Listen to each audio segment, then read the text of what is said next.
we're going to jump fairly quickly to the middle of this. The stuff that we covered in the last lecture is in this lecture too, and there are a couple of additions that I'd like to mention. So we'll jump pretty quickly right to this thing and review that, because it is essential for being able to do the complete analysis, complete eigens for this P3 configuration of the nitrogen electronic structure. So we'll do that now. Remember what started all this, and that's this matrix right here. Okay, both of these things synchronized. The basic idea is being able to use the tableaus to characterize, in this case, just the doublet states. The singlet state, or I should say the quartet state, the one that has spin 3/2 but no orbital activity at all, is what we're after. We're going to put them together and work out the fine structure in some detail. And it's really nice to be able to have a formalism that goes right to these difficult problems without requiring you to use the fractional parentage method. And so it's closer to the physics than that by a long shot. It also suggests interesting things. Now, one of the interesting things that I was going to do today, but I can see that it's too much, and this is sort of a heavy bunch of formalism, so I'm not going to subject you to too many hours of it. We'll shorten that a little bit. But we do want to, before we go on, look at what happens when you tear one of these orbitals apart. Because that's what the molecule does all by itself, is the clustering causes it to split in the wave function to, shall we say, retreat to smaller real estate, give up its quantum domain in some extent. And that's a very beautiful sort of example of the, well, they call it entanglement, but the old name for it is correlation. So we'll be doing that. Now, I'll go through very quickly here. We're going to look at the energy levels today that are associated with these quantum states here. And if you recall, we had to do some coupling in order to get these states. So it was a bit of an effort. But remember, if you're reviewing this thing, the actual calculations that were needed for that are coming from this matrix. And that goes back to the jawbone calculation that the tableaus allow us to do very elegantly. So all of this stuff is going to be turning into Slater straight up and down antisymmetric states in what follows. And that's where we just barely started that and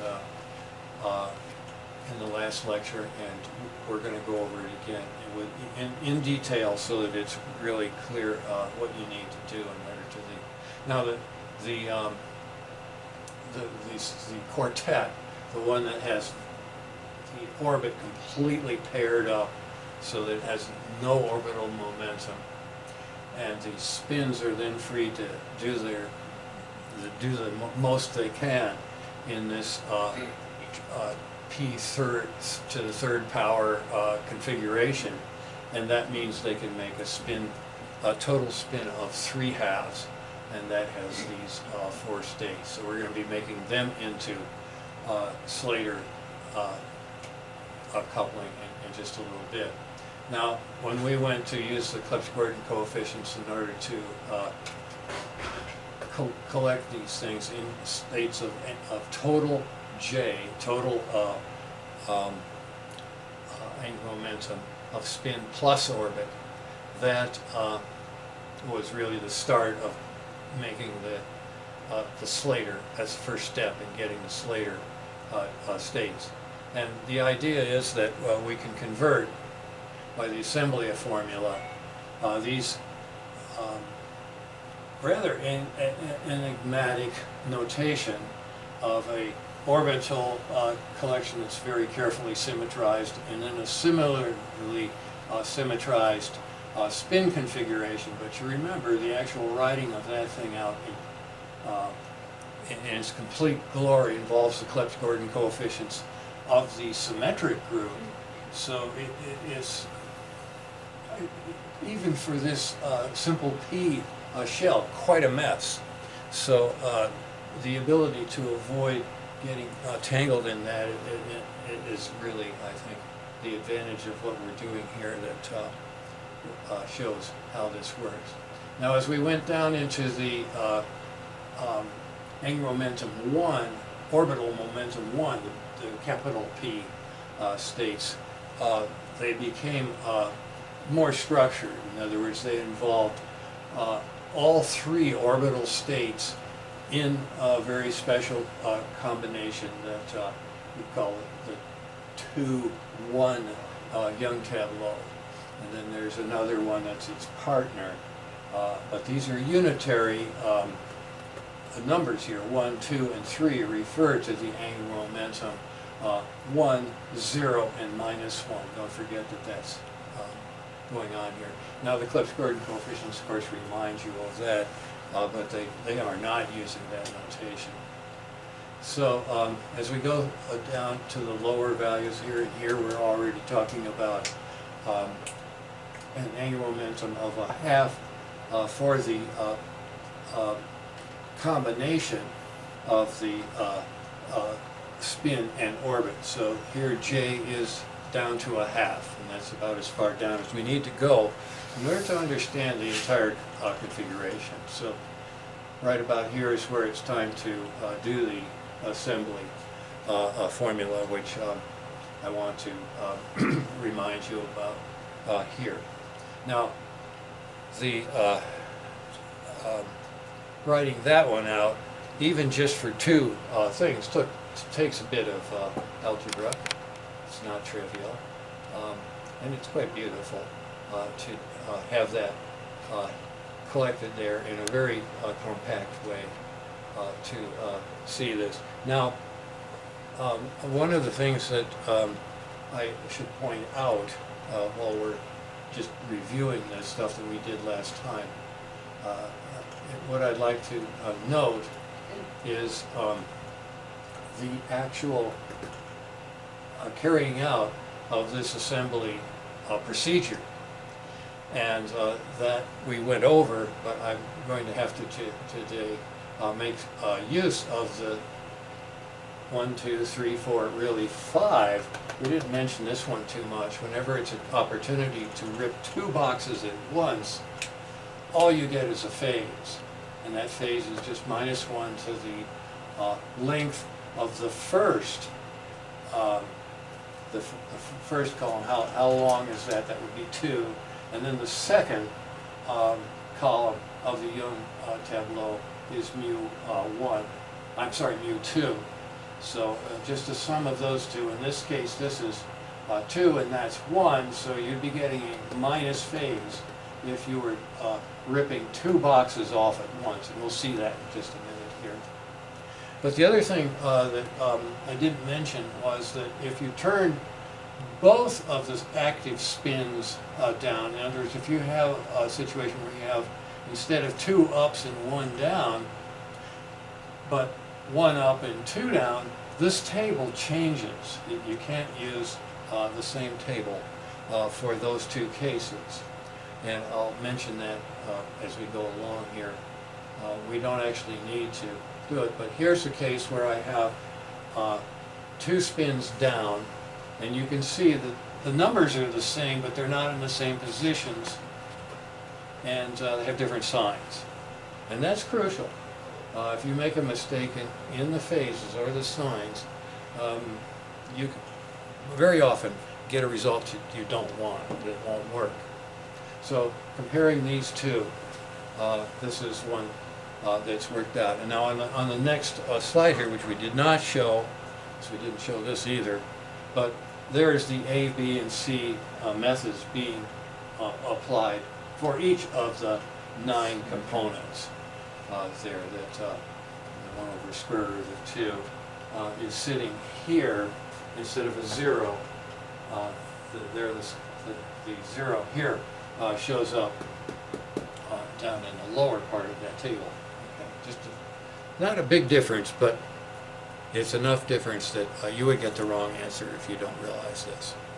Okay, so those are things that actually aren't pointed out very well in the papers that describe this, and I want to make sure you see it. Okay, now I'm going to bring this guy up to speed as well. We're a little fast there, but that's about where we're going to start, right there, making the Slater determinants and making use of them for our calculation of the things. Now it's trivial, the assembly or disassembly is really quite trivial for this one since the orbit isn't doing anything. These are just 4 U2 states with 3 particles. That gives you a spin total of 3 halves, and then you have 4 substates associated with, well, magnetic quantum numbers, I guess, would be the reason for calling them M values. But what you can do using the little code here, we don't use numbers for the hyperfine states since that would be very confusing. We're already using numbers 1, 2, and 3 to describe the orbital part, and we have now spin up and spin down. So rather than having to write a number and an arrow, just A, B, C, D, E, F, we're going to higher shells, G, H, I, J, K, and so on, are the letters that designate these notations here. So there's an A right there, there's a C right there, there's a E right there, there's an F, okay, and so forth. So this is the notation that we'll be using most often in what we do today.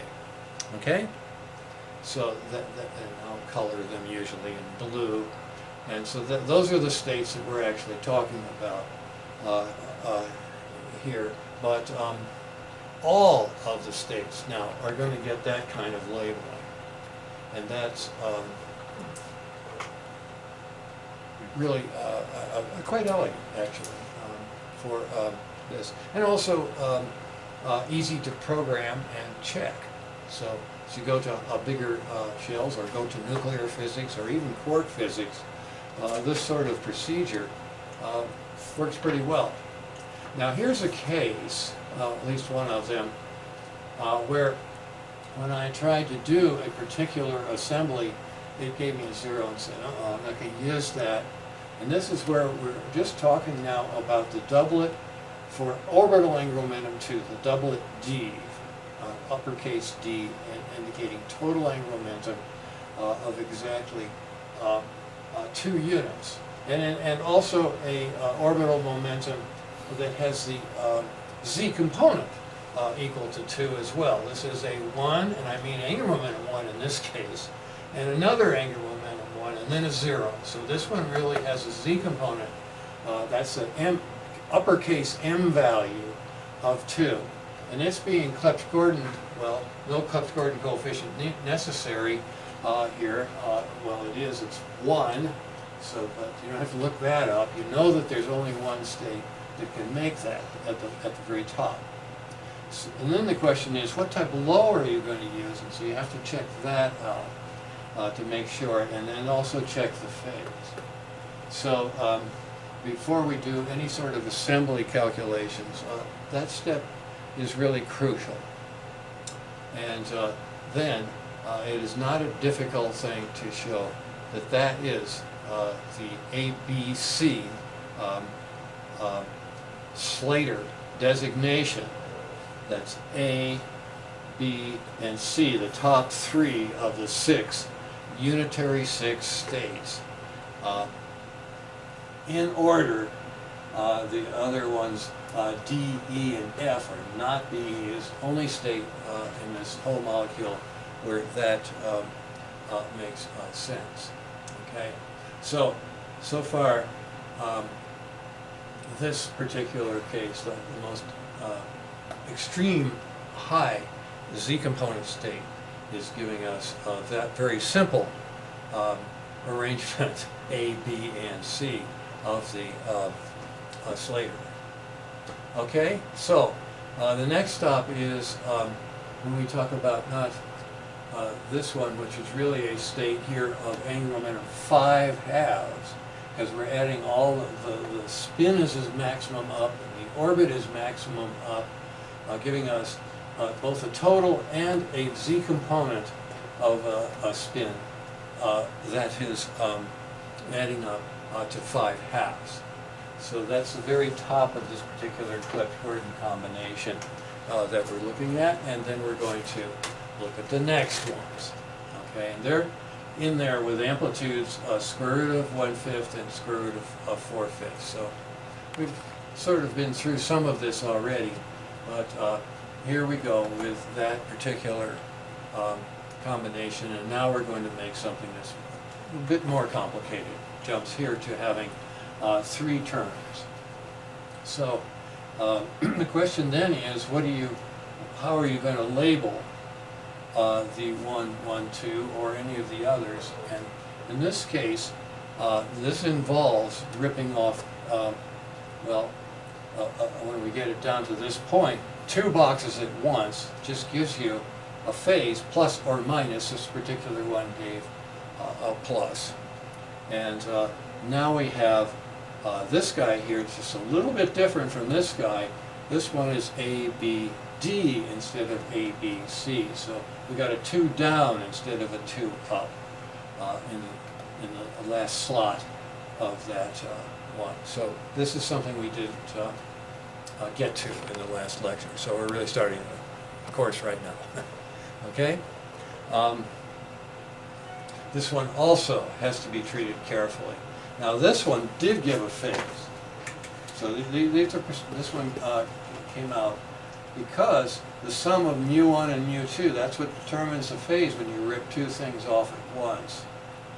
And it doesn't matter whether they're both spin up or both spin down or spin up or down. The phase is totally determined by the mu1 and mu2, mu1 equal 2, mu2 equal to 1 of the tableau for the orbital part. So here is a C, D, but with a minus sign. Okay? Now we're going to stop using that sort of notation, but pretty quick here, but just so you make the connection now. Okay, so far so good. This is, now we get into it. We're always starting right here, but this is getting it done. This is a 3-term collection of separated orbits and spins, and we're going to get something that puts those together. That's really the idea here, to make that. And there's another one that uses the D and then rips off 2.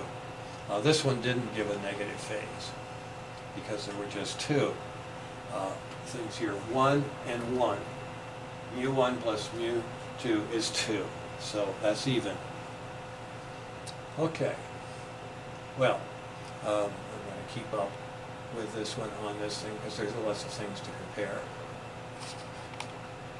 Okay, so those are the 3 Slaters that come out of these blocks.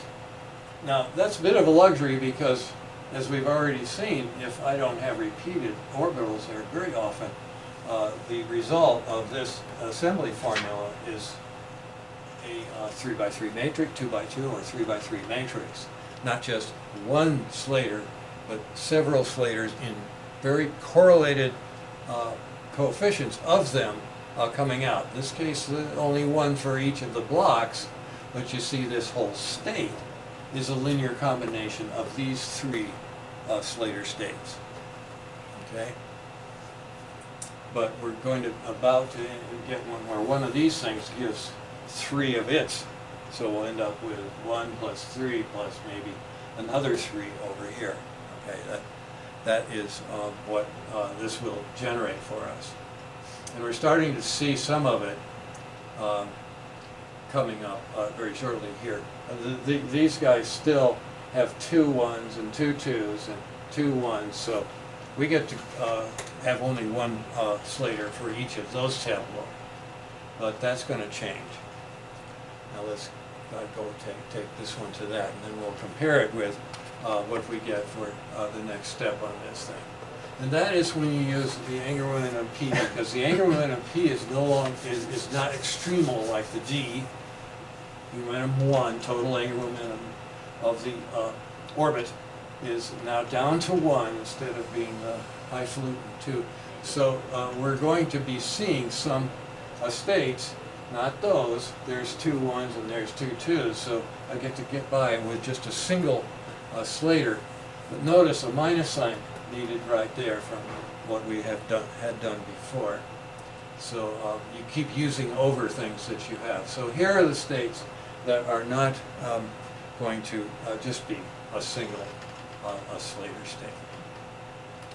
Okay, that's I'll go ahead and stop at that point for this one. So what we have to do is figure out how to handle these, and we've already seen that this is a sum of 3 things, and so is that one.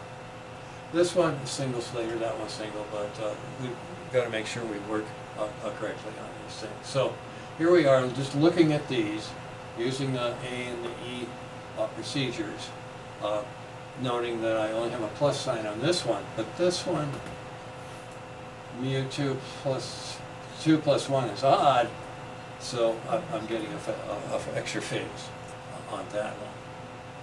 Okay, I may have already said that one before. Okay, so there's a situation, and right up to the point where we're going to go ahead and use this table.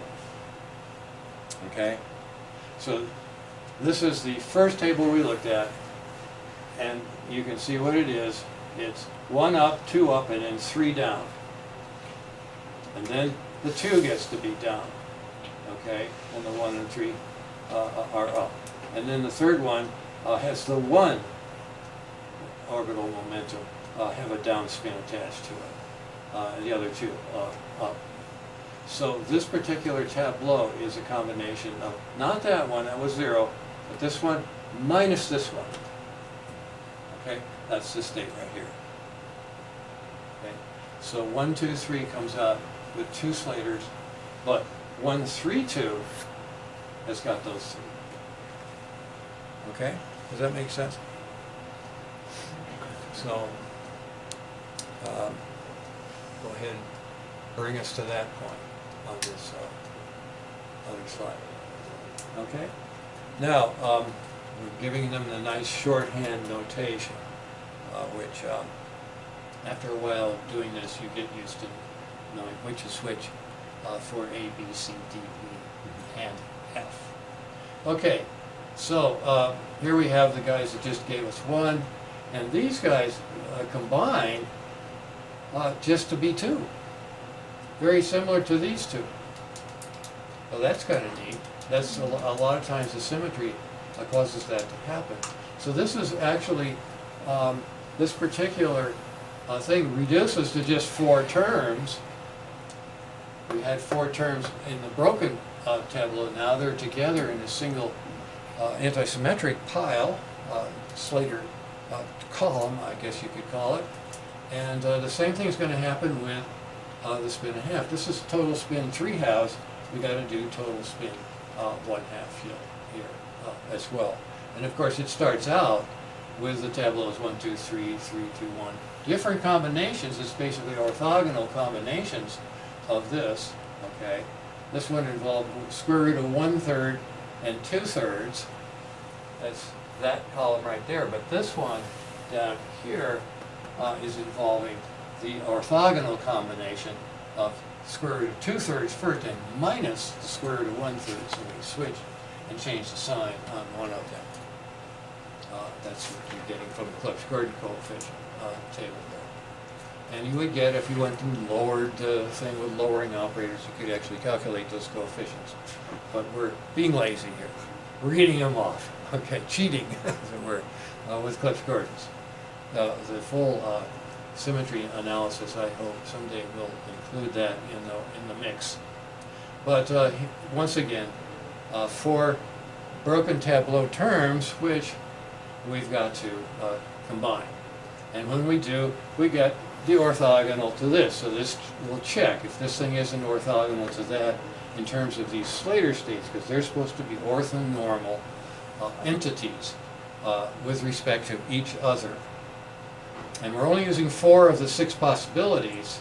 I mean, there are quite a number of possibilities. And remember, no 2 indices in that Slater can be the same.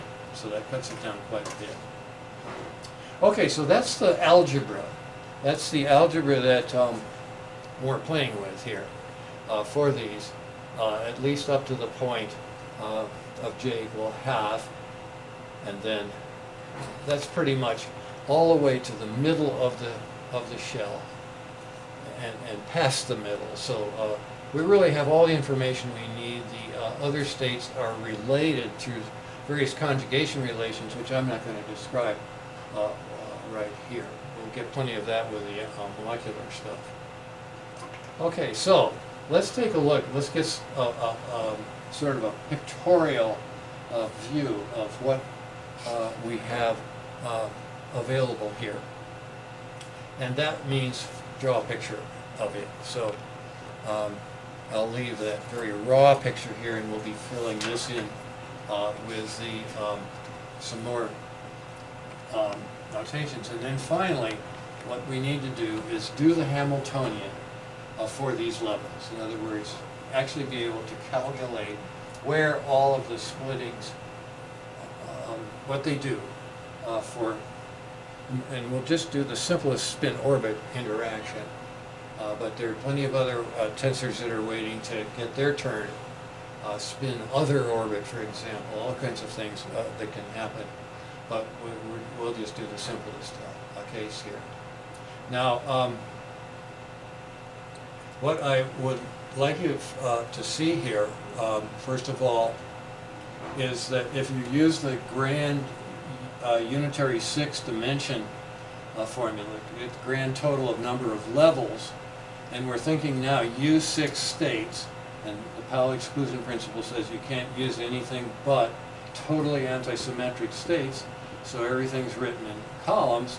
That means for the unitary 6, I write a column where I put 6 in the upper left-hand corner of a tableau, but this is a tableau is very simple, so it just means the topmost box. I put 6 for the dimension of the space we're working with, the Slater space. And then, if you recall, if I had a full tableau there for U6, I would be putting 6 down the 45-degree diagonal. I would be putting 7 above that as far as it went, and 8 and 9. We don't have any of those numbers because it's all in one column. But in the lower diagonals, I would have been putting a 5 next, and then below that a 4, if you recall, when we did the hook length formula for that. Okay? So that's the unitary part of this. And then the symmetric group part of it is just hook lengths. Every box is counting the length of a hook, which is just a little right angle that's counting the number of times you cross the boundary of a tableau. And this particular one is just that length right there, 3 and then 2 and then 1. So it's 3 times 2 cancels the 6, 5 times 4 is 20. Okay, so we've got 20 levels here, and I've added them up here for you. We're going to have 4 Zeeman components, and that means when we put a magnetic field on that, and that's what you can do all of these problems that we're going to do, both atomic and molecular. If you want to see a very complex spectra, just put on a field. Now this is why Bardet, he just refused to even think about doing Zeeman analysis for the spectra that he was getting, because he had spent literally million getting rid of the Earth's magnetic field in order to do that experiment. Okay, so yeah, well, he did that in this 30-meter saturation absorption CO2 laser thing. It was a Robbie Ramsey Schwinger, or actually called Ramsey fringes. The idea was to make a standing wave, and you would only interrogate the molecules that were standing still with respect to that wave. Okay, so you would get the Doppler shift down to essentially nothing, because you'd only be looking at a small population that happened to have no velocity there. But then you would also not want to have any magnetic field at all because of all the fine structure. Now, just turn on a magnetic field that's linear to split this guy right here. It's 3/2, he's going to split in 4. This is spin 1/2, he's going to split in 2. That's Zeeman splitting, and it's really incredible physics going on in that, but it's the bane of the high-resolution spectroscopist. Okay. Now we're going to run into that again if we ever look at the C60 with C13, because C13 has to spin 1/2, and it will be subject to Zeeman splitting in the Earth's field. I haven't talked to Zhang yet about the possibility of finding a way to counter that, but it will be a lot easier than it was for Bourdais, because they can hopefully cool this thing and make it stand still. So Doppler shift is not a problem. It's just a question of then, in a very small region, you have to be able to cancel the Earth's field. Very small region. You don't have to do it for an entire factory, which is what Bourdais had to do. Dr. Harter, so what kind of problem you want to study with CO2? Like exactly what is the problem that you have in your mind?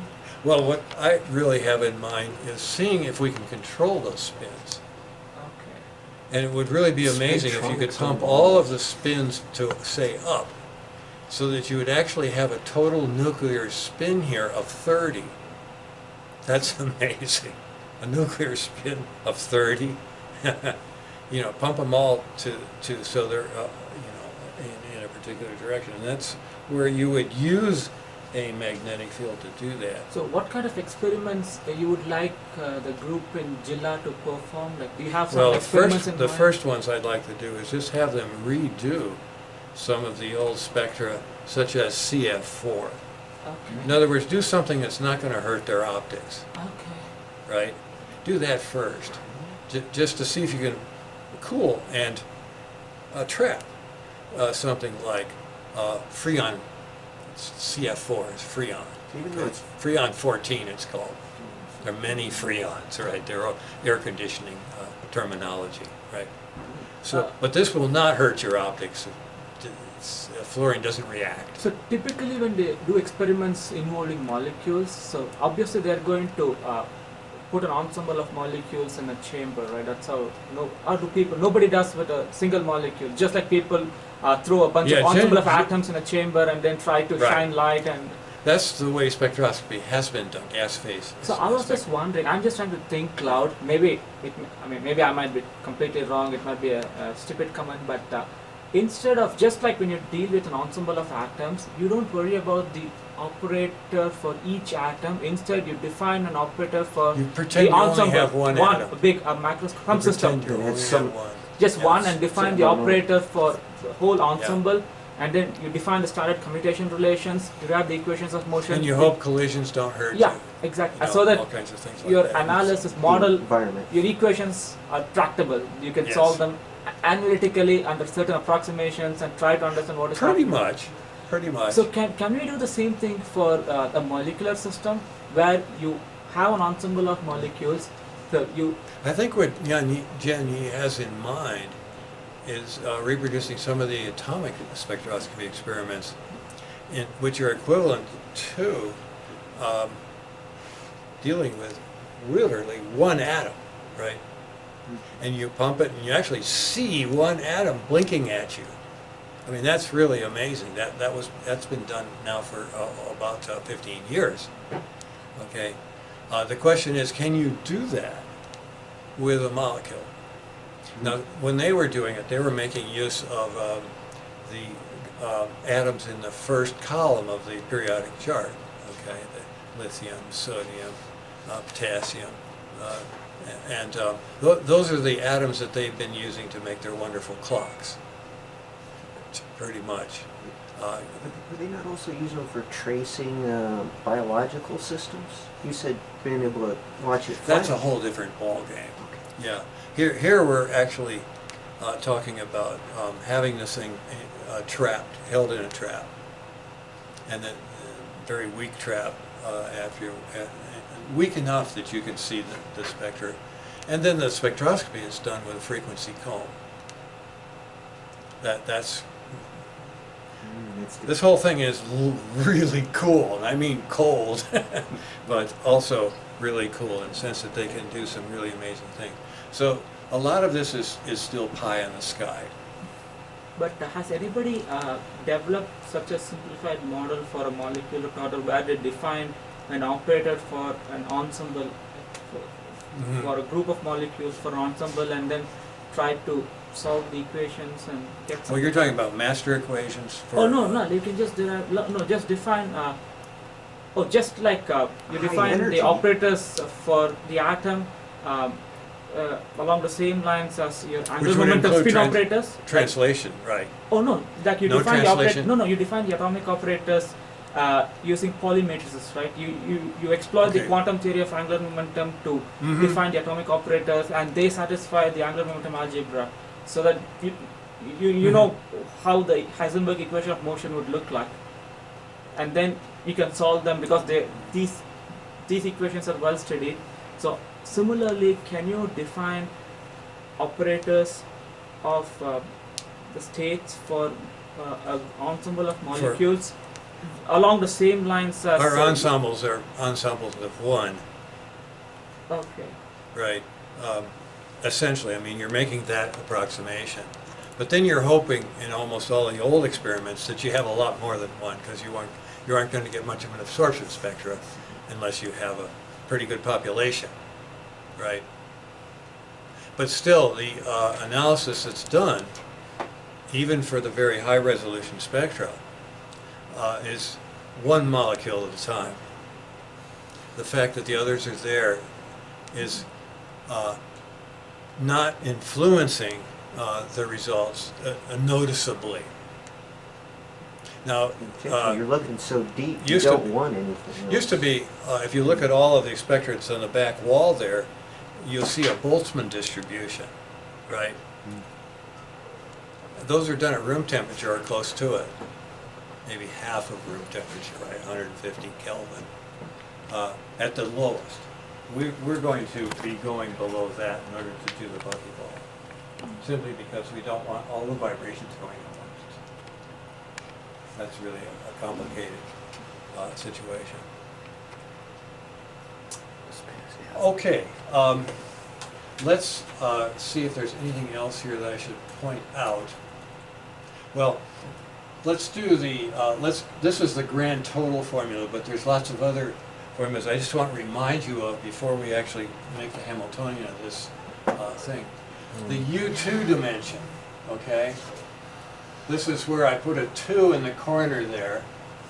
I might as well put it on the other screen too.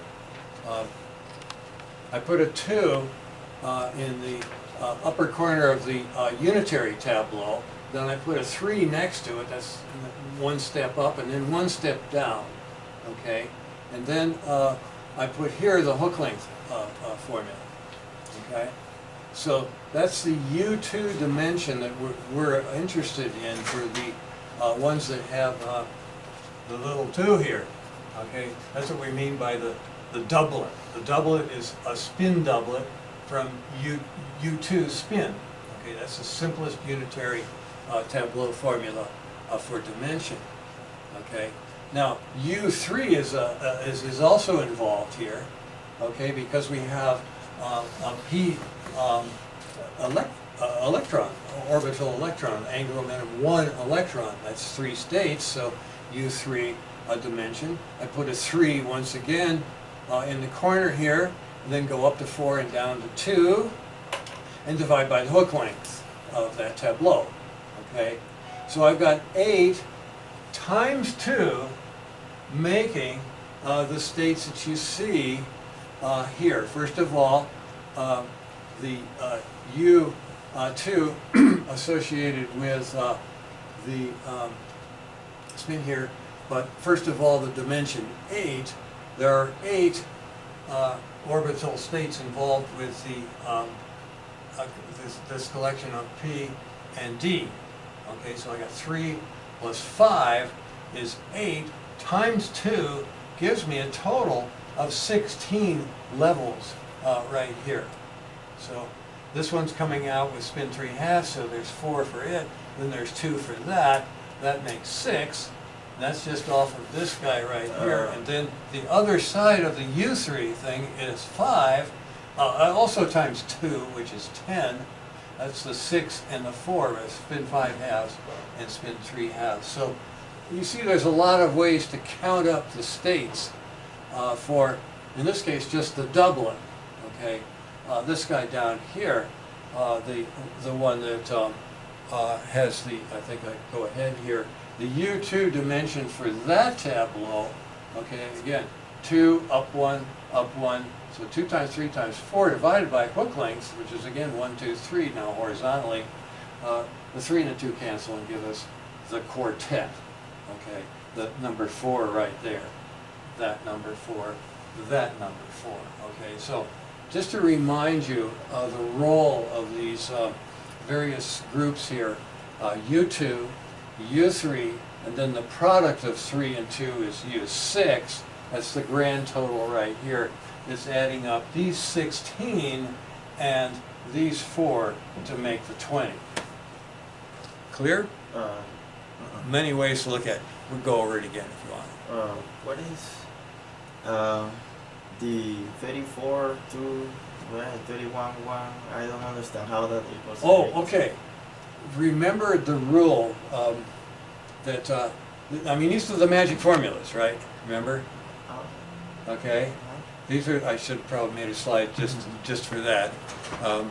Maybe I could ask DC to do the impossible and bring it up on the screen, but you're welcome to give it a try. It's worth doing because these are so powerful. I mean, Brad said you can get series and do this. That's true, but this thing gives them to you right away. You don't have to go look anything up. What you do is you take your tableau for whatever unitary you're talking about, 3 in this case, and in the numerator you draw a picture of the tableau and fill it with numbers. Oh, right? Okay. Where you're going to multiply. Okay? And on the diagonal of the tableau, you should have the number 3. And then above the diagonal, you should have 4, and then above that, 5, if there are boxes above there, right? In this case, there aren't, so except for the 4, right? And then you do the same thing on the lower diagonals. Okay. Yeah. Is that's the numerator.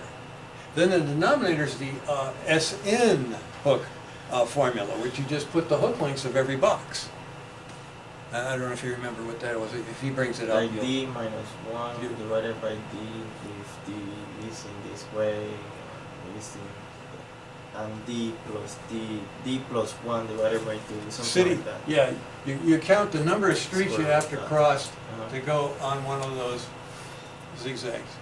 And it's really, it's the D in the Yamanouchi formula where you're asking, what's the distance, the city block minimal distance between 2 city blocks, which are the young tableau squares. So And so count, if they are like all this way, like count these ones or count these ones. I mean, I guess I should say, if you grew up in, not Mexico City, but New York City, where they laid everything out Cartesian, they do some streets in Mexico or in Panama, the modern way, the Cartesian grid, right? But New York is almost completely, in Manhattan anyway, a Cartesian grid. So if you're going to go, say, 10 blocks away, that means 10 this way and maybe 10 that way. It doesn't matter what thing you do, as long as you make the right turn each time, you always have the same distance. In other words, you can go boom, boom, boom, boom, boom, 5 this and then 5 that, right? Or you can go 1 this way and 1 that, and then do it again, right? Sort of do a 45. That's going to have the same number of streets you have to cross. The distance is still 10, right? No matter what you do. Now, if you go the other way and then come back, you're wasting time. But there are a whole bunch of paths that all get the same length. And so this hook length, yeah, here you go. He's got one from the old. I fumbled. Found one. The old. Oh, let's try a page up or a page down. We might get better. That thing. But yeah, one of these formulas is for the dimension of the symmetric group, and the other one is a formula for the unitary.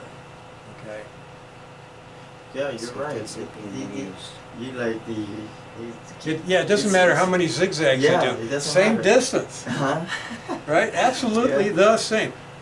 Yeah. Yeah, I was just drawing like here, like Yeah. to see, like because I didn't believe it, and I Yeah. it's true. So that's the sort of the geometry behind. Is there any Look. formal proof for that, for the hook length formula? I know I asked you Yeah. once, but you said there Is was. there some subterfuge, right? That's what we're looking for. And Herbert Wilf was attempting to find that. And of course, he had the paratrooper analogy where you have a bunch of people land in a city and then start walking to the border. And he made a quantum mechanical analogy out of that, or tried to. Gosh, what is the deal with that? That's really strange. That it's so fuzzy. Well, I'll check Yeah. into that afterwards. Yeah, that's really weird. Anyway, I don't know. Does that answer your question about Yeah, it does. what we're doing? And all the ones that I'm looking at here are unitary formulas, because they're the ones that give you the quantum mechanics most quickly. Yeah. I thought the browser was on Zoom. Yeah. There's a really clear one in one of the lectures that we have already done, I went back where and I looked. redrew the old figures. So yeah. Okay. Let's see if there's Double check anything on that. else I'll email I you. need to say about this. I think it's pretty well explained here. Everything adds up and multiplies up. Here are the actual states that we're talking about. Let's start at the bottom here. This guy, okay? And remember, the U2 dimension of this guy is 4. Okay, that's the quartet. And that's the ace in the hole here. A, C, E is the 3 halves, not 5 halves, which is what we had with the orbital thing here. There's no orbit going here, it's just spin. So with 3 halves, you have here 1 up, 2 up, and 3 up. That's what A, C, and E stand for. So that's sort of an extreme state in the sense not allowed to have any total orbit. See, Angular momentum 1, 0, and -1 are the orbits, and they cancel to 0. So they're totally paired out so that they cannot show any physics. They're asleep. That's the way you go to sleep. You pair all of your angular momentum up, and you become a superconductor if you're talking about an electronic pairs. And that's a slightly more complicated thing, but basic idea. Okay, so that's the bottom state, which can have 4 components, because the spins are still very free, thank you. But then the next one, also 3 halves, but this is the more complicated. All of a sudden we're talking about a more complicated thing that is a combination of 3 Slaters with weird 4/5, 1/10, and 1/10 square roots as coefficients, and with phases that are very important that you have to keep. Now what's interesting is to come in and somehow blow off the D's. See, make a AB and an AC, and maybe you know, that's something we'll talk about later on, but you'll be leaving pieces of this atom still having correlation, just reduced correlation, entanglement that's been broken, but not completely broken. Then here's the really easy one. Top of the line, right, as far as angular momentum goes. Top orbit, top spin, 5 halves is the total, and it just takes one Slater, A, B, C. Okay, that's pretty cool. Okay. All right. Let's see if there's another one here. Yes, this is a more complicated fellow, and I'm going to go back to the lecture here. Go ahead, because there are some things I do want to compose or compare. These are the states that we're at right now. And then there's one more that needs to be talked about. Now, what I want to, the point I want to make by just showing samples of the 20 levels, right? I got one wave function here. There's 3 that I'm not showing. Over here, I've got one state that's showing here. There are 4 that aren't being showed. This is a J equals 3 halves, so there are 4 to go with it. And then there's this 5 halves guy right here, is single thing, but obviously the other 5 of the 6, there's 6 states in there for the spin 5 halves. The other ones will be more complicated than this. This is the one that has just exactly J equal 5 halves. Now the one we're interested in is J equals 3 halves. We'll get to that in a minute. But then this one up here, okay, that's 1 half. Boy, that's a really complicated way to say 1 half, right? Really an amazingly structured Slater state. And then at the top, we've got another doublet P. This one was with 1 half, so there were 2 guys in that one, counting the Zeeman levels, and then the 3 halves up here with 4, respectively. Okay. Now, these are I think these are the ones I'm interested in. Yes, I think, actually, I would prefer actually to have the 3 halves show on that one, but it is 5 halves, so I won't do that. But here I want to point out that the total angular momentum 3 halves is shared by 3 of these configurations. Okay, so we're going to be mixing the by the spin-orbit interaction. We're going to be mixing the ones that have angular momentum 3 halves, but the 3 halves is not going to be talking to anybody that has a different angular momentum, like 5 halves. And 5 halves is sort of alone. It doesn't have any other 5 halves you can play footsie with. And this one, there are no other total spin 1 halves in this thing here for it to get involved with. Okay, it's 2 levels there, and then this one is 6 levels here. They're kind of stuck to their own devices, but these 3, this, and this, that's what we want to make our Hamiltonian. The hard part of our Hamiltonian will be the matrix that mixes those 3. So that's where we're headed. Okay, that's what we need to do.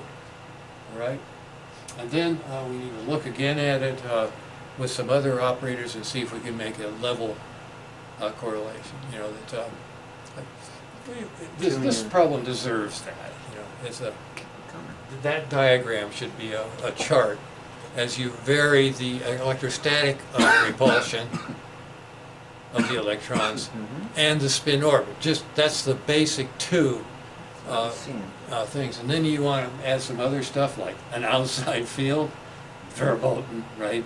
But we're going to do it anyway. See, you know, then you have all 20 of these levels floating around, like the freeway in Dallas, right?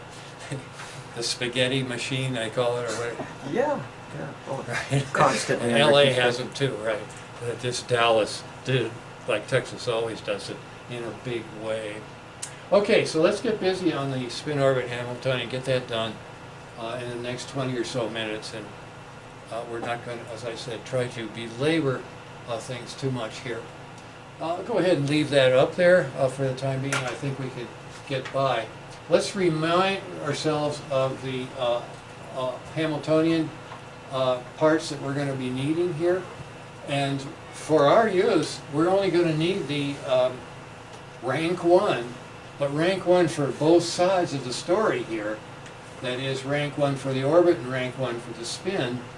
So we're going to be looking at the outer products of the good old-fashioned angular momentum 1 tensors, like this one, okay? This is a similar expression, and this is the third. So our spin-orbit interaction is going to be built from these. That's all you need. That's S dot L. Okay, the combination of these things, the right kind of combination. You have to be a little careful with it. Okay, but each of those are elementary operators involving A, B, C, D, E, and F. Okay, you see an FF here, an EE, a BB, and an AA. We don't get anything for the ones in the middle here, like C and D. They have 0. Okay, so they're not going to hurt our spin orbit. These are the ones that actually have a component in the Z direction that are going to do some physics and respond to the coupling, make the coupling show energy. And then these are raising and lowering operators of both spin and orbit simultaneously. So that's what they look like if you blow them up a little bigger. Okay? Well, that's what we're working with. And here's the Hamiltonian. It's just L dot S. And we've got that all ready to go here. All you have to do is do the vector 1, 0, 0, and then you've got a little thing where you use the minus combinations of those in order to get the raising and lowering operators. And they're the raising and lowering operators that come out of those. And they're the ones that have number operators, counting the number of A's, the number of B's, and multiplying by, in that case, -1 for both them. And then the FF again, that's the very last one here. It doesn't have a minus sign. By the way, these are minus signs, right? Because as these get more and more big, you want to not have minus signs taking up a space in the matrix. So you just put a little hat on it. Okay? All right. We're going to do some individual matrix components. Okay? So I'll put up in the upper left-hand corner the matrix elements that I'm interested in, and we're only interested in connecting the various 3 halves. So I'm going to be connecting here the 3 halves at the very bottom. That's the quartet at the very bottom of that thing. And then eventually we'll be coupling up with the D 3 halves, but right now I'm going for the P 3 halves at the very top. Okay, so this is the matrix element I want to calculate. And there's a spin-orbit interaction. I'm going to divide by the Coriolis coefficient. That's what we use this letter psi for in molecules. Okay, that's the spin-orbit, spin rotation, where spin is the vibrational angular momentum. Okay, and then the overall rotation of the molecule is the thing coupling to it. Yeah. Can you go back one slide? One slide, sure. Back. Yeah. So that Hamiltonian only accounts for the similar electrons interaction. What happened to, like, if I have like electron 1, electron 2, and electron 2, and electron 1? We're summing over all of them. That's, oh, okay. Right? Yeah, we're summing over all. Yeah. That's what you get when you use tableau theory. They're always together in a democracy. Right? Oh. Yeah. And if you don't have the tableaus, you can always couple with Clebsch-Gordon coefficients, but then if you got 3, where does it go? 3's a crowd. Right? In order to have a democracy, you got to do all 3 at once. And that's what we're doing. And all 3 spins at once. And or all 3 states of orbit, all 3 spins, and all 3 particles. It's all being done at once. Damn. Yeah. Yeah, that's pretty cool. Yeah, because I'm used to see that, the one that accounts for the C, This has same, got same electron interaction, Yeah. and then with the other. this has other got graph X, Y, and Z Hamiltonian. there. It's a dot product. But that's what this is. Yeah. I didn't make that point very clearly when we first introduced the tensors, but if you go back and just look at what J plus means, right? It's X plus IY, right? And then J minus X minus IY. A link with And then there's Z. We always leave Z out, right? That's this guy. Yeah. So this is the electron Z times the orbital Z, right there.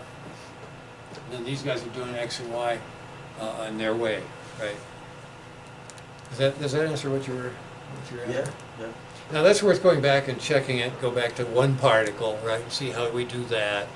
And then you put the 2 and then 3, right? We kind of skipped over 2 parts. We should have gone and done carbon, right? P squared, maybe a, you know. the J squared with the L and the S squared, that relation, that one was really punchy. Yeah. If we link back I already mentioned, we're going to mention it again with the molecules, the rocket, the crazy way rocket gets levels from hyperfine by doing it. I showed you that once, but I think you'll appreciate when we show it again, because you do some of all of this very quickly. Okay, is there anything else? Yeah, okay. So let's go ahead and see if we can calculate that sucker, okay? Well, this one we already know is ACE, the ace in the hole, so to speak. This is our quartet, really simple thing where the spins are nicely lined up, but the orbits are canceled out. Then there's this P, this doublet P 3/2. That one is an equal combination with the minus sign. This is where it's really important to get the minus sign right on that one. That's ACD, and this is ABE. Slater column. Okay, so we got to figure out what the coupling is when these guys are in between this and that, you see. So figure various ways to do this.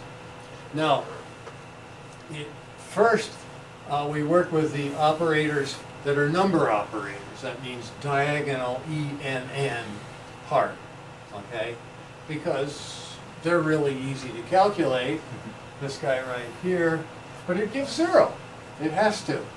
These things can't change states, they just count. This gives you a 0 if the A isn't there, gives you a 1 if it is. It's never going to be there more than once, so all you're getting from this thing is either 0 or 1. And then of course, this thing is orthogonal to this unless the letters are all the same. I have to have an ACE here, and I don't. I have an ACD, that's not close enough. I have an ACE if I want to get anything. This whole thing right here, out of here. We don't have to do anything with it at this time. We got to do our work with this one. Okay? So this is just to get you started on how this is. It's the off-diagonal E's that are going to give us, if we're going to get anything, I mean, it's very possible this is a matrix element comes out to be 0. The next one we do, we'll do that. But this one is not going to be 0 because of this. And that's because this guy right here, B, destroy a C, create a B, I can make an A, B, E, and that's just what the doctor ordered. So this one is going to give us a non-zero number in the sum here. Now D, E, I destroy an E and create a D, oh boy, that's going to take care of that one. This one says destroy a B and create a C, it ain't going anywhere. There's no B's in there. And destroy a D and create an E, there are no D's to destroy. So these two are 0. Okay, so that's the kind of thing that this reduces to, you see, this whole business, okay? All I'm going to get out of these is a 1 times an ABC and an ACD that I made by doing E, destroy, create D. And that's this. C, destroy, create B, that's this guy right here. Destroy the C here, and I put a B in the right place. Okay? So now I just have to look and see if I can get anything from these, and I won't be in business unless there's one like this. Oh, that's going to give us a number.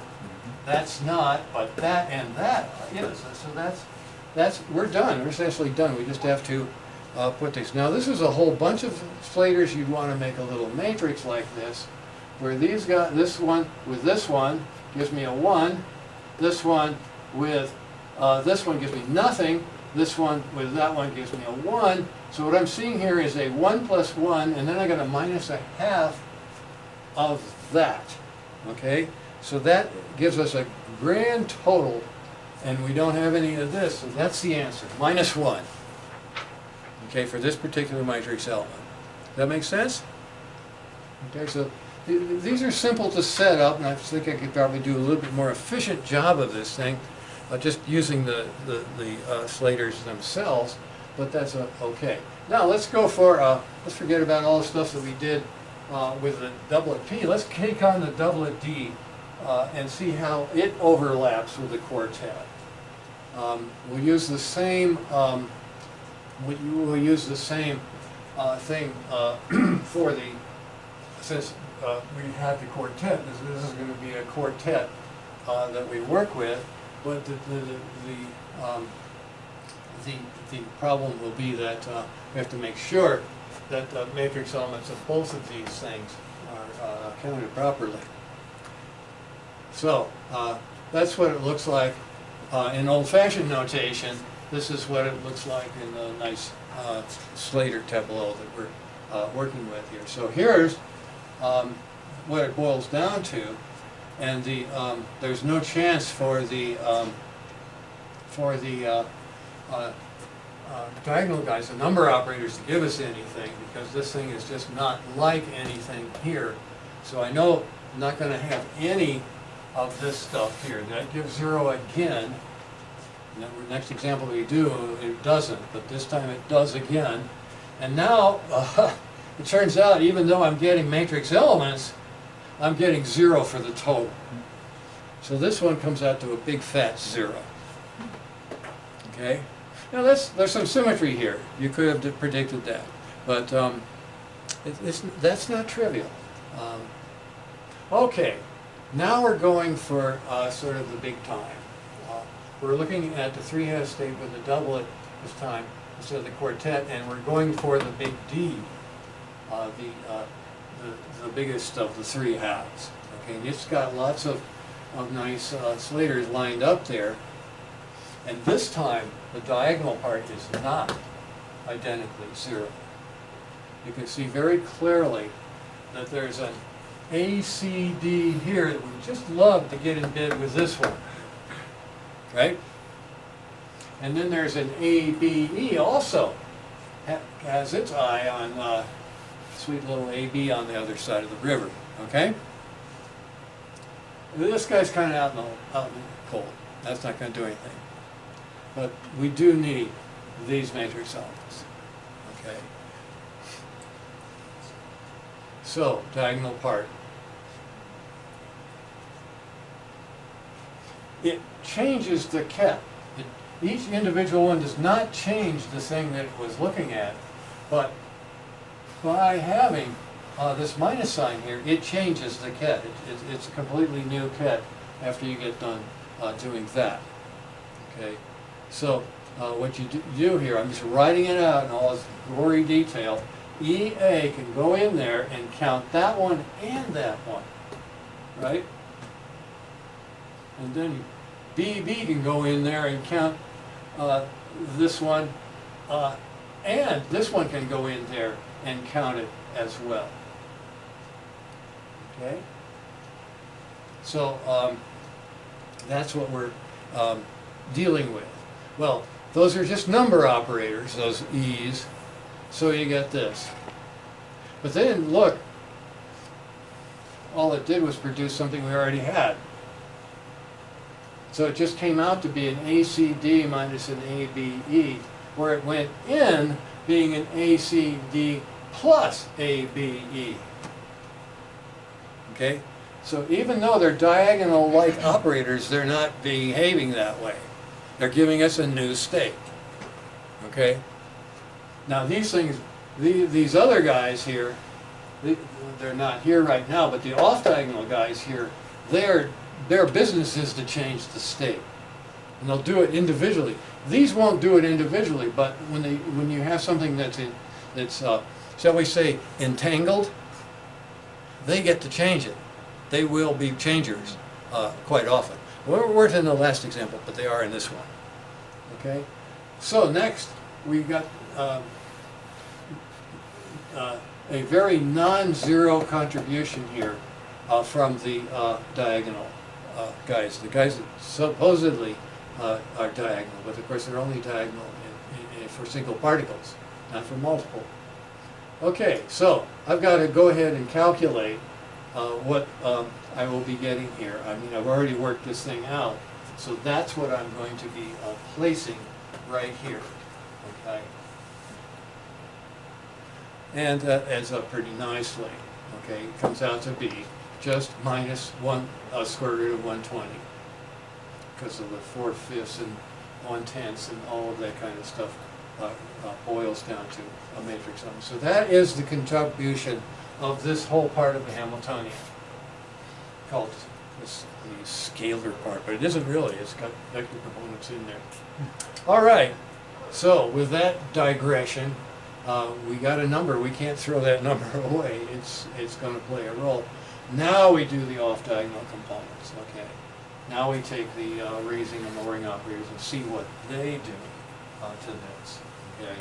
So you see, I've got it written out here. The EBC is going to work on each one of these that it can, and that's just this one. Okay.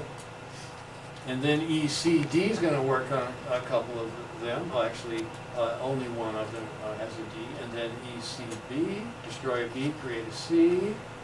Okay, that's going to give me that one, and this one's going to give me that one. Okay. Well, if you look at that with this minus a half here, you'll notice there's repeats. These two. So I just make one. Get rid of the half. Same with the ACE. So here's what the operators did. Now we just have to do the scalar product of this with what's waiting, the monster that's waiting on the left-hand side. Okay. So there's the monster waiting on the left-hand side, and there's what we're going to be multiplying. We're going to be multiplying A, B, D, and A, C, E there. Let's see if there's anything else I can say. The minus sign is overall, so it comes out and cancels that, leaving me with, if I'm not mistaken here, minus 1 over the square root of 10. Anyway, go ahead and just see what you get. These numbers come from that. I just went through and I multiplied by the square root of 10 to get this coefficient square root of 8 here. Then that leaves me with a plus and minus right here. That gives me minus 0, which is nothing, and this one the same thing. This one though, the ABD with this one gives me that square root of 8, which is going to be multiplying that. So we get a minus square root of 8/10, that's minus 4/5. The total result, adding up this and our off-diagonal contribution, is this thing. That's kind of a nasty little number that looks like it isn't going to turn into a single radical, but it does. It turns into a reciprocal, 5/4, square root of 5/4. That's the total result for this matrix element. And that's it, we're done. This is a Hermitian operator, so the other one's on the other side there. We're going to be giving the same numbers. There's our minus 5/4 right there.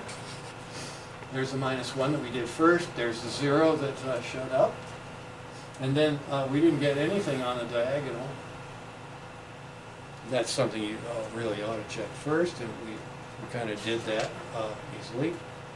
So there it is. There's the Hamiltonian. Okay, here's a secular equation. I think we're going to be done in record time here today. There's a secular equation that results from this. Put lambda on the diagonal there. Go ahead and expand that, and there's your actual polynomial form right there. There are your eigenvalues, a plus and minus 3/2 and a 0. You get a 0 eigenvalues. Some combination of these three states is not interested in doing spin orbit. The other two go one way with it, and the other, or opposite, with the number 3 halves. Okay, so that's pretty cool. And here are the projection operators. Remember how to do that, right? The Sylvester formula? So these things actually have the eigenvectors. In other words, what combination of that, and that is an eigenvector with the 0 value? What combination of those states won't be influenced by a spin orbit? Okay? And then, what combination will be really happy to go up in energy because of a spin orbit, and which one will go down? And these projectors, these are linearly dependent vectors, and there aren't any more than 3 eigenvectors coming out of this problem with the respective eigenvalues of 0, minus 3 halves, and plus 3 halves. I should have pointed it the other way. That's plus 3 halves, and that's minus 3 halves as far as the eigenvalue goes. Right? Okay, we're done. That wasn't so bad, was it? And technically, this is the worst lecture of the whole course.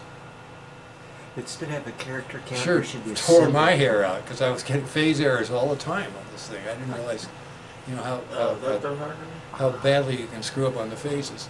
Yeah, a matrix representation for a molecule of spin 3 halves. say that again. A matrix representation for the spin 3 halves, for a spin 3 halves molecule. Which would be a 4x4 Yeah. representation. If it's the Lie algebra, right, like a JZ generator, right, then you're talking about a 4x4 that just has the diagonal components 3 halves, 1 half, minus a half, and minus 3 halves. So that would be single particle Zeeman splitting, right? And another question I was gonna ask. So the Zeeman splitting, that's the Zeeman splitting. The hyperfine structure, right? Don't use that terminology because the people that take hyperfine structure are so persnickety. I mean, you got to give them credit for being able to see, you know, these fine splitting, and then the molecules, the superfine, the super hyperfine, the stuff that we actually gave names to, right? It took so much effort, and it involved getting rid of the lousy magnetic 1 Gauss Earth field, right? So the stronger the magnetic field, the more the splitting, right? There's no limit to how far. Oh. If you put it in one of these hospital magnets that I has can literally 20 Tesla, Okay, so that Yeah. can mean I can tear apart molecules by applying enough. Oh, strong enough magnetic it'll go field. crazy. Yeah, no, when you get It to those causes really high damage. things, Higher, the it higher can very the easily go frequency. crazy if it's not, if Oh. it's got loose spins. Yeah, I mean, they're gonna be going like this, and that's how they take the image, right? Yeah. They take the image by Spin really little- spinning the heck out of it, and then they have a tickler field Glue. going perpendicular to that to make it actually create a what they call a tomography, right? Oh. Isn't that right? It's not holography, but it's Tomograph, yeah, yeah. you're right. Nobel that's Prize interesting. was given for being able to do that, as it should. And of course, the Nobel Prize gave to Robbie Ramsey and Schwinger for just realizing that as we sit here, all of our hydrogen spins are processing about that direction. right? You're dancing with the Earth. Yeah, they're dancing. They're actually, that's Yeah. north. They're dancing like this because Yeah, that It's that kind of was like a dumb question because I know like from lasers that if you shine like a really strong laser, like the electromagnetic field will like burn. But what's really happening is like that field is just tearing apart like the spin of those like little particles or molecules or whatever. most of that burning is caused by the electric field.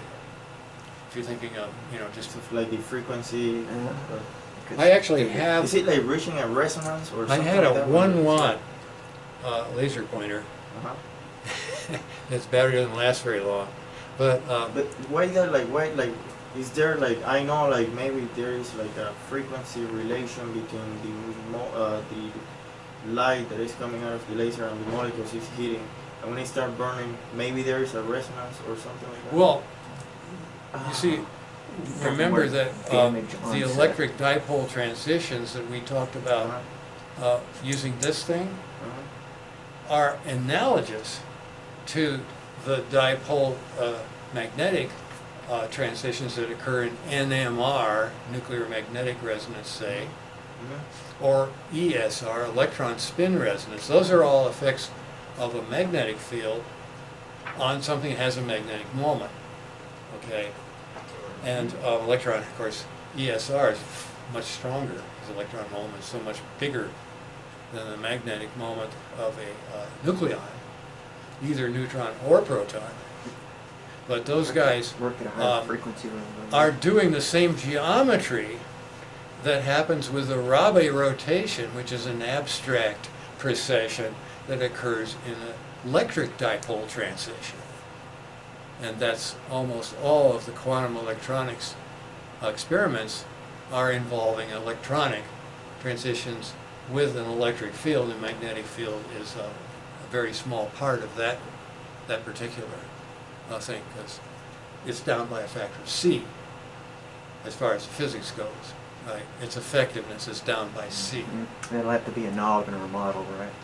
Yeah, yeah. So the electric field is doing that, and this is the way we depict it in this room, right? But Rabi and Ramsey realized, actually it was Feynman, Vernon, and Hellworth, the paper that came after RRS. They were the ones that realized any two-state system can be looked at with the geometry that Rabi, Ramsey, and Schwinger were so proud of.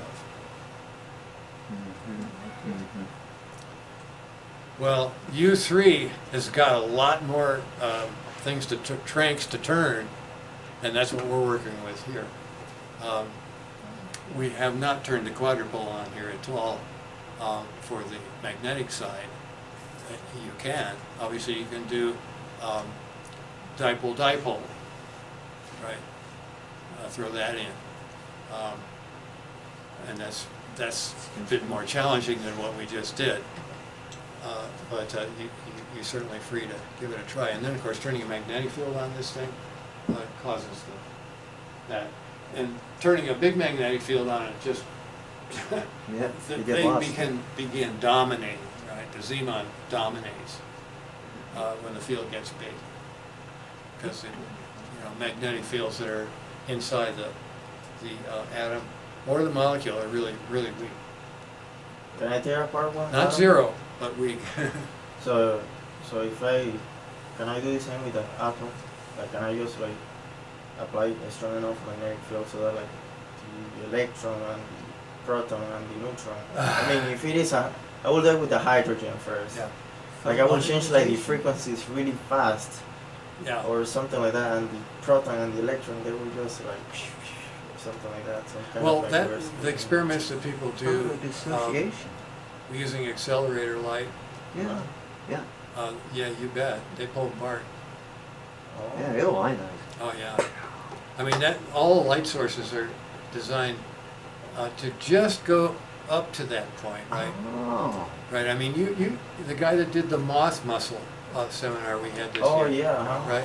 That was all Circadian done. moth. He wouldn't have been able to understand that without having gone to a light source. I mean, a synchrotron.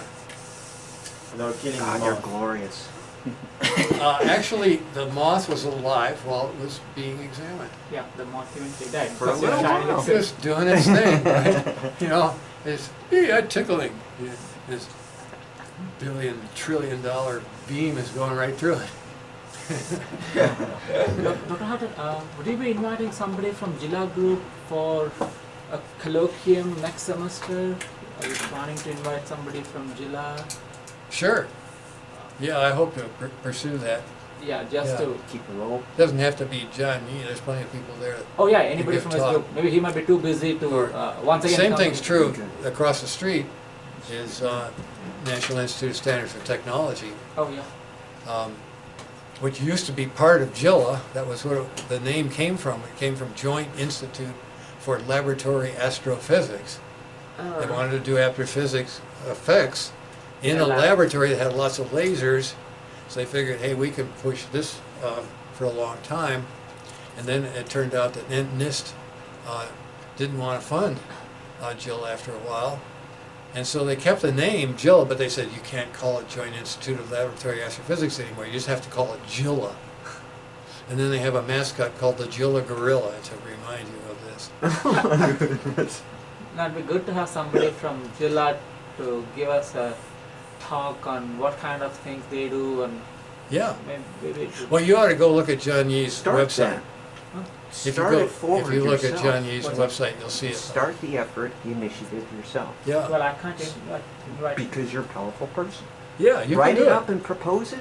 Yeah. Bounce it off of people, and then Yeah, that's what no. A Canvas. faculty member has to invite. Yeah. yeah, but you can lay the groundwork. Oh yeah, that's why I asked Because- Dr. Harter if he can invite. Oh, Sure. I'm saying Because grad student cannot invite somebody directly. You can't invite. You can cause it you to could happen. grease, Yeah. grease the axle. Yeah. Yeah. Unless you want to pay for it. There's where everybody. If you want to pay for it, Go. go for it. They'll put Everybody stuff would be over in really the happy to corner. come to this talk that we didn't have to pay hundreds of dollars for. But yeah, you probably don't want to get involved in that. Keep it going. Don't let it stall out. Keep it going. But now and certainly, if early. you know somebody from India that's doing some ramen or whatever, Oh, happens but to be in then the we- country. But I'm sure it's too you can give- expensive to invite speakers from overseas. But I don't- if they're traveling, oh yeah, for traveling. if you know they're traveling, Yeah. Ah, say, oh hey, look stop at by, it. you know, and Make it so sweet they can't pass it up. and best would be to know it ahead of time, Yeah. so you know he can plan, we can plan, she can plan, everybody can plan. Build it into their schedule. Yeah. Oh no, yeah, but Ooh. I'm sure the slots are maybe the slots. Have the slots been announced for fall? Like have the slots? Well, It's been chosen. I don't think so. yeah. Let's see who's in charge. Maybe it's going Phil to be. across the hall is, I think, in charge of it right now. Well, yeah, but then Dr. Dr. Next Baraza year, Lopez somebody is- else. Yeah, I think it's Dr. Dan Kennefic. Who? Dr. Dan Kennefic. Dan. It's up to Dan. Yeah, Yeah. and he's probably got lots of gravity people, Well, astrophysics people But they don't to lean go. a certain way. Which- well, I it's good. requested Dr. Kennefic to invite people working on other aspects of astrophysics, like Sure. from cosmology, dark energy, some quasars, not Yeah. galaxies, because we heard enough talks on galaxies. Well, when you be, It's cut out. I've done this only